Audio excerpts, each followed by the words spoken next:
যে গাছ থেকে কতগুলো ডাঁটা নিয়ে এসেছি দেখো, আর তার সাথে আম। এই আম দিয়ে ডাঁটা দিয়ে রান্না করব।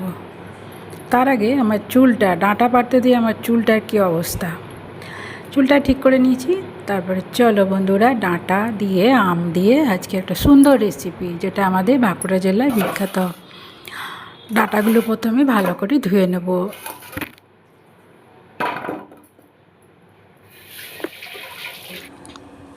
নমস্কার বন্ধুরা, সুলতার হেসেলে সবাইকে স্বাগত।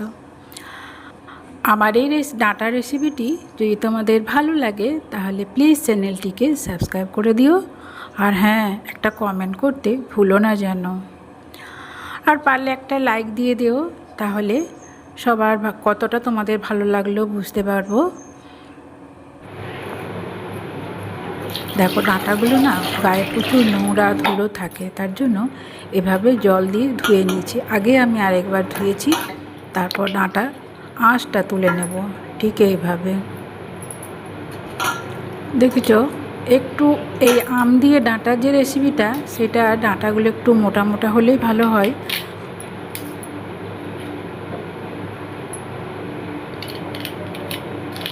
আর দেখবে যে সিজনে আমটা ঠিক খাওয়ার মতো হয়, সেই সময় ডাঁটাগুলো কিন্তু এরকম বড় বড় হয়ে যায়।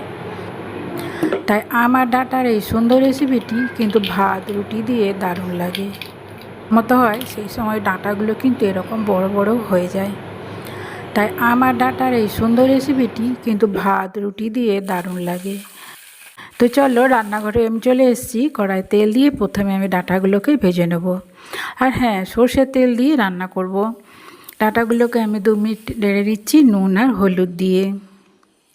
এতে ডাঁটা থেকে সুন্দর একটা গন্ধ বেরোবে।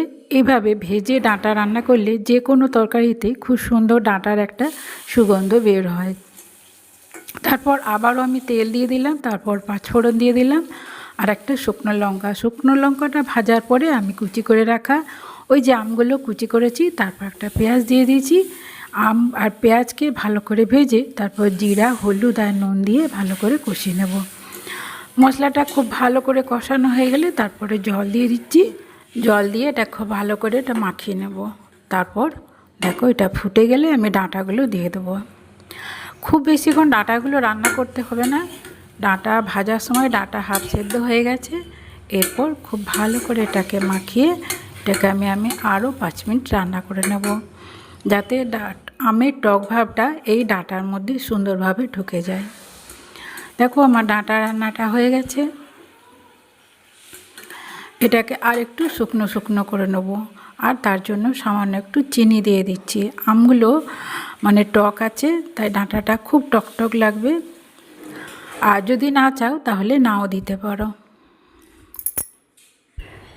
আম দিয়ে ডাঁটা রেসিপিটি বানিয়ে খেও, আর কমেন্টে জানিও কেমন লাগলো তোমাদের।